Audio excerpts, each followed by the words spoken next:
Good afternoon, everyone.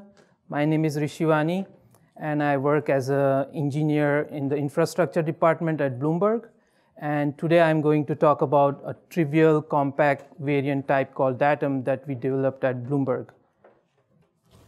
Here is the agenda for today's presentation. First, I will talk about the motivation behind creating a compact variant type like Datum. Next, I'm going to introduce Datum and talk about some of its salient features.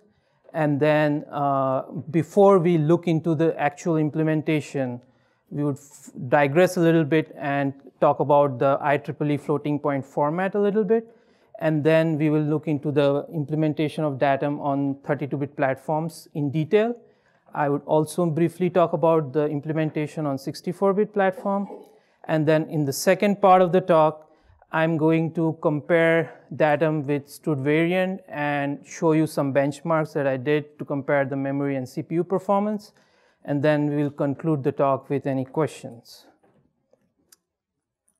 So what was the motivation behind creating Datum? So data inside Bloomberg applications is mostly represented as a two-dimensional table. Here you can see one such table. These tables are gigantic, and the table that you see on the screen has more than 1 million cells. And each of these cells can represent different types of values. The majority of the values that these cells represent are mostly doubles, bools, integers, and strings. The strings are generally of short length, like stock tickers and things like that.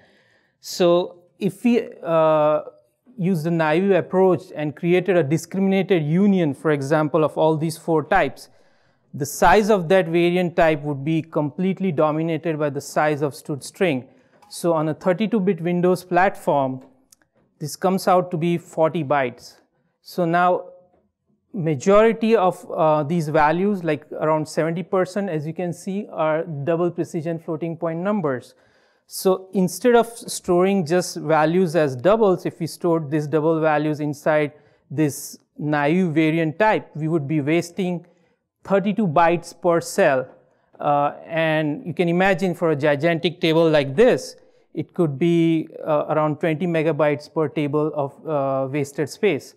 So, and on a typical trader's machine, there could be a few of these applications running on a 32-bit Windows machine. So we needed a compact variant type that could store our most used type that was double completely in line without doing any allocations and not wasting any space. Also, these tables are backed by spreadsheets. So you could write equations, and then the equation would execute inside the evaluation engine, and when these equations execute, all the arguments to these formulas are evaluated, and a lot of temporary values are frequently created, copied around, and then thrown away. So what we do is we use an arena allocation strategy. So because we don't want to pay the cost of destruction of these values, so we pre-allocate a buffer, use that for evaluation, and then just throw away the buffer. So we also needed a type that was bitwise copyable and trivially destructible. So to recap, we needed a compact type that could store doubles in line, that was trivially destructible and bitwise copyable. Hence, we created Datum. So what is Datum? Datum is a trivial standard layout compact variant type. It has trivial construction, destruction, and copy construction semantics. It is bitwise copyable. It has a fixed size irrespective of what data it stores. And it supports a fixed set of types, and it is optimized to store certain specific types.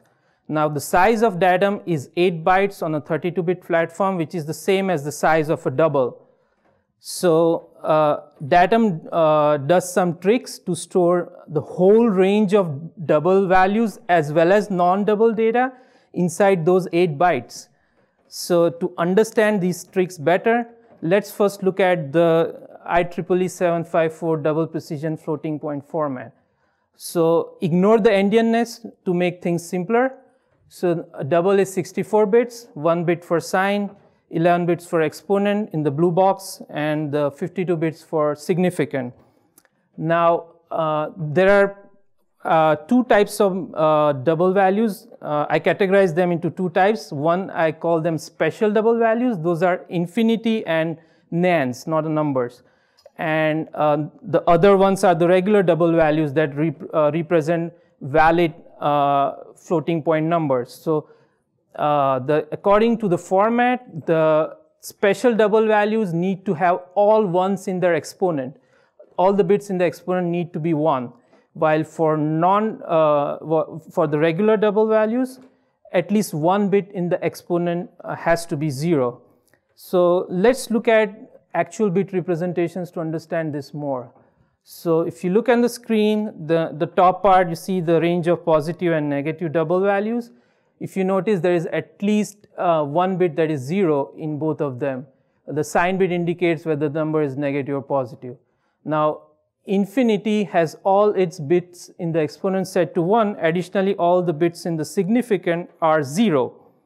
And for nans, to differentiate them from infinity, at least 1 bit in the significant has to be 1. Now, quiet nan, it has the first bit in the significant trailing the exponent set to 1. That is called a quiet nan bit, basically. And signaling nans, the platform is, the implementation is platform dependent. So we could have a range of signaling nan values based on what platform we are running on. So essentially, you can see only the first bit in the significant, which is the quiet nan bit, has to be 0. Otherwise, any of the bits can be 1, or more than one bit can be 1 for a signaling nan. So most applications do not care about the signaling nan values, and also these nans can have payloads in the significant part, which most applications do not care about. So if we could normalize all the signaling nan values into one quiet nan value and ignore the payload, then we free up all these bits in the significant to store data that could be that could not be, like, could be non-double, basically. So that is what Datum does on a 32-bit platform. It uses this NAND space to store non-double data. Let's look at the representation of values in Datum to understand this more. So the regular floating point values, as you can see, are stored according to the IEEE format. So there's not much of a difference here.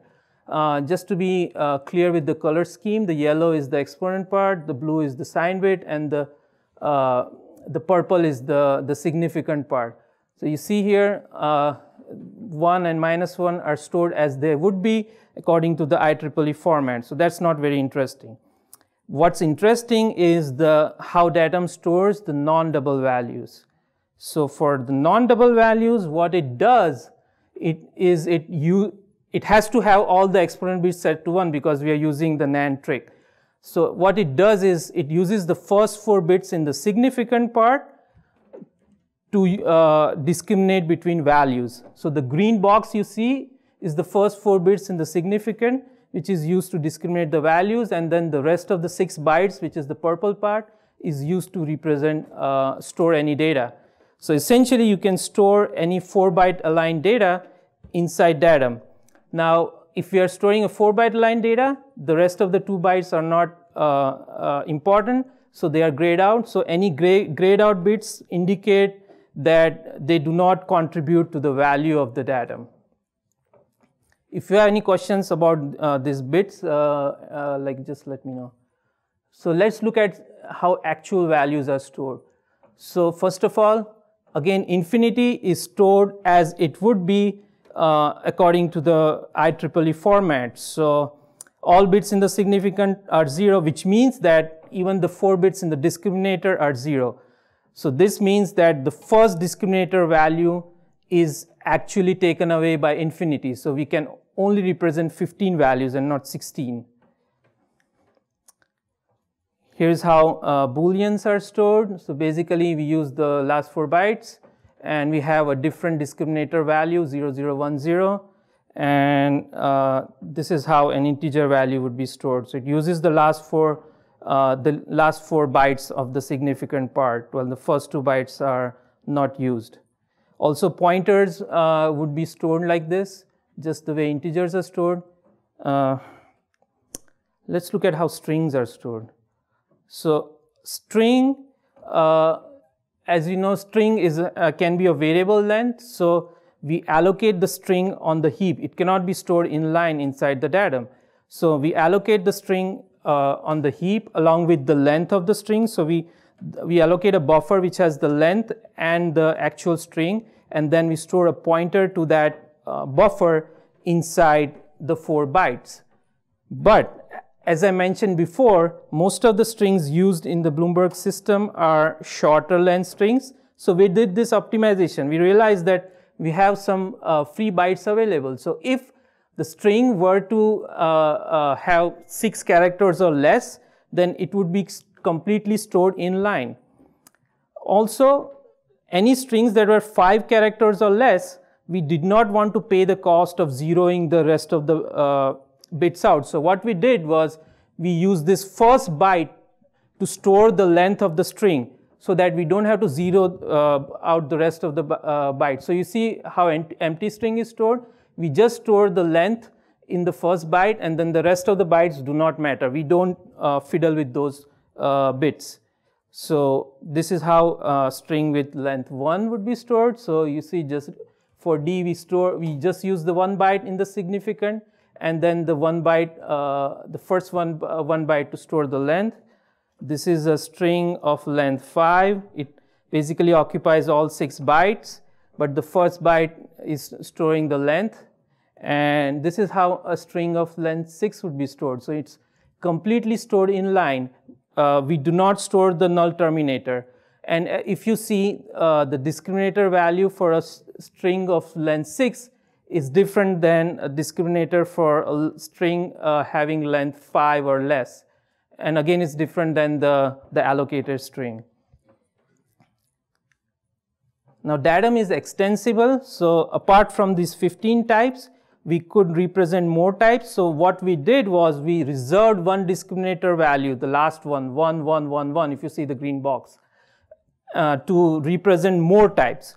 So then what we do is we use the first 2 bytes in the significant to store the additional discrimination value. So essentially, we expand the number of types by 2 raised to 16, and then the rest of the 4 bytes is used to store any data.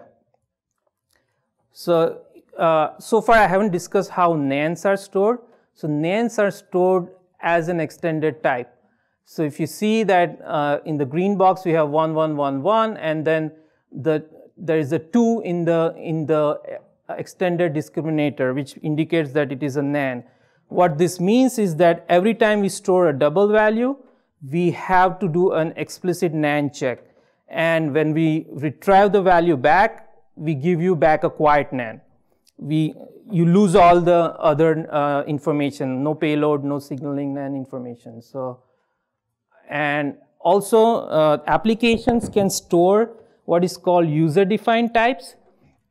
So essentially, the application just stores a void pointer, but we could do better, right? Because there are 2 free bytes available. So we allow the applications to store additional type information in those 2 bytes, so that the application can differentiate between all the user-defined types it stores. Now, the type information is completely application dependent, and Datum does not care what type it is.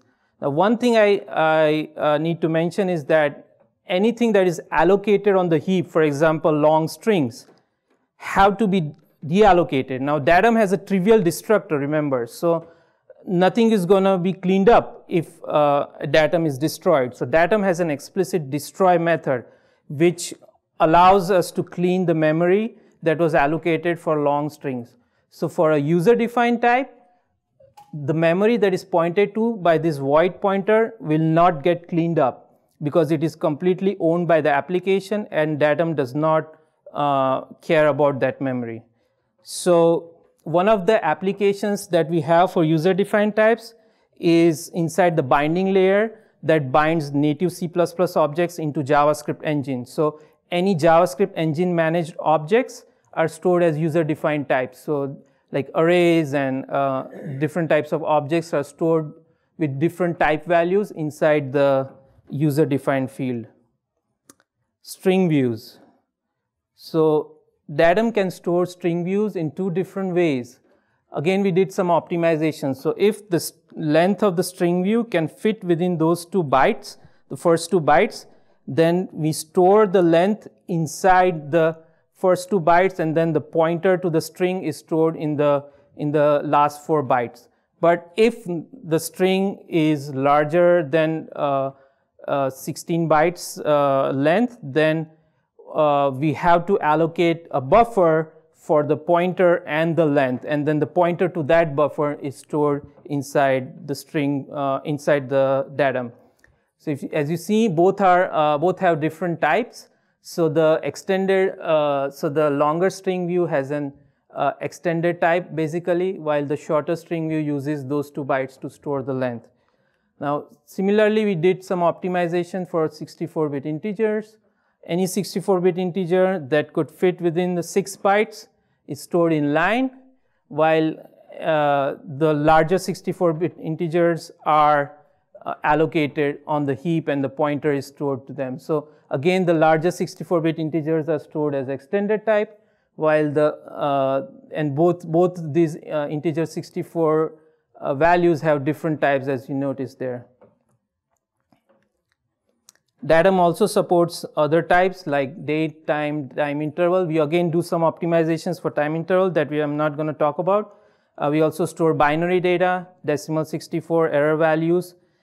Also, Datum can store aggregate values. So you can store array of datums or maps of datums with strings or integer keys. The maps can own, the datum can own the string keys, or the string keys can be allocated on static storage, and datum can just hold a reference to them. So essentially, datum is a recursive type. Now let's talk about the 64-bit implementation briefly. So it's 16 bytes in size. First 2 bytes are used for discrimination. So any 4-byte or 8-byte line types are completely stored in line. Variable length types are again allocated on the heap, and a pointer is stored. It has a larger short string optimization as we have more space, and it could be made more compact in the future, since most of the, actually all the platforms we support currently only use the last 48 bits of the pointer. So we can fit a 64-bit datum into 8 bytes. Now let's compare datum with variant. So datum has a well-known fixed size, while the size of the variant is the maximum size of its underlying types. Datum is more compact and cache-friendly, especially the 32-bit implementation. So it improves the performance of the application basically. While in case of variant, if you're storing larger types, then the variant is going to grow. So like for example, if you had just double, bool, and integer, datum would still be 8 bytes, while a variant would have 4 bytes more. And if you added string, then it's going to explode. Datum may allocate memory on the heap since it cannot store everything in line. Variant never allocates memory on the heap unless the underlying type itself allocates while construction. And datum is bitwise copyable. So there are no allocations when you assign a datum into another datum, but variant may trigger allocations based on the underlying types, like allocation strategy. To deep copy datums, we do have a method called clone, which allows actually copying creating a new memory and copying the contents into the new memory. So to get around the shallow copying basically. Now datum has a trivial constructor. So this allows us to create a large array of uninitialized objects without paying the cost of construction basically. Variant cannot do that. It has to initialize the first type by calling the constructor. And Datum has trivial destructor, so you can use a manual memory management strategy and just throw away like a whole range of values without paying the cost of calling the destructor, while std variant has to call the destructor for the underlying types. And Datum supports a limited number of types, while the std variant is a general purpose type, so it can support a potentially large number of types. So here is some benchmarks that I did. So I used a simple variant which has bool, int, double, a struct string, and a struct string view, and compiled with level 2 optimization on 32-bit mode with GCC 8, and I ran each test 10,000 times in a loop, threw away the first 10% of the results, and the rest were averaged out. And then I created 100,000 objects, whether they would be datums or variants. One thing to note is that I only use strings with 100 characters or less to be more realistic. And I measured the creation, access, and destruction times.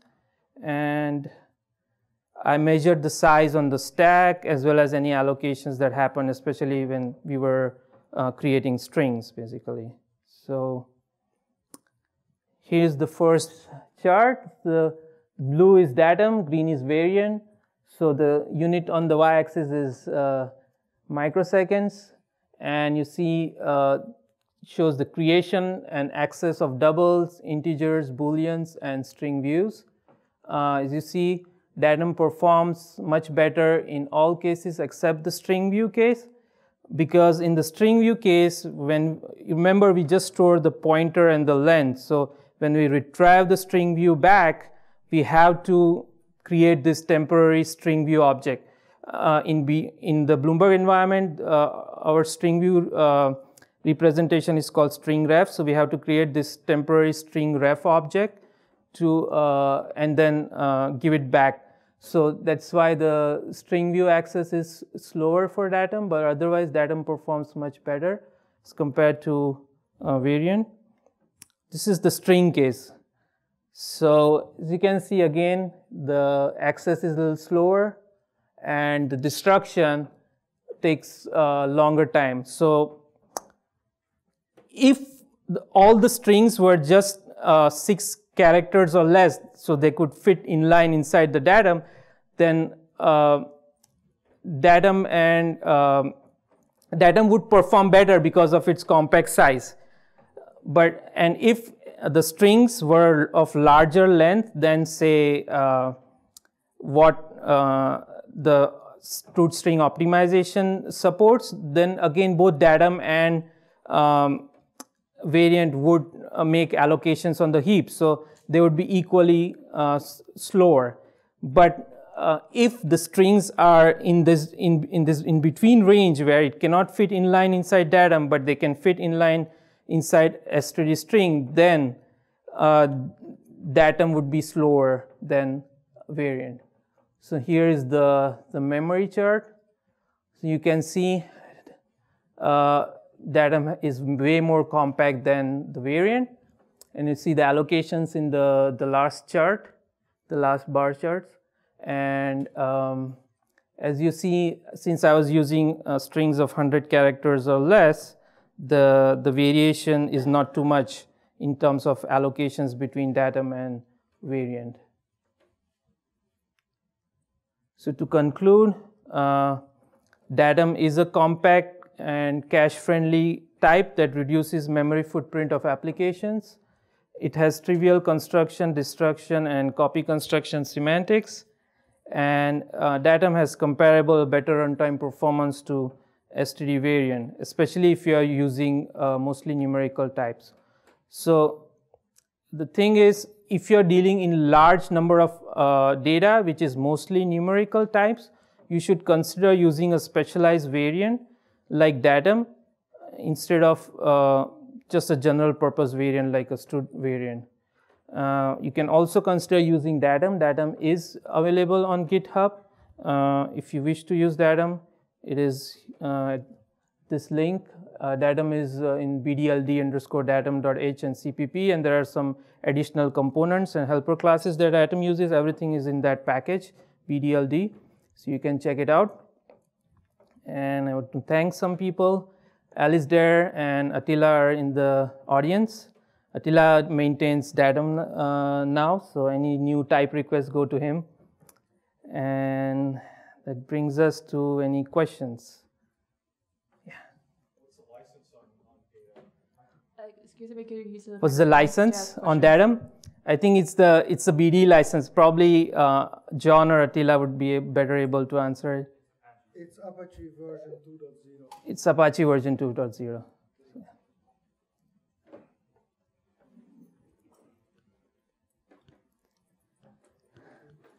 Any more questions?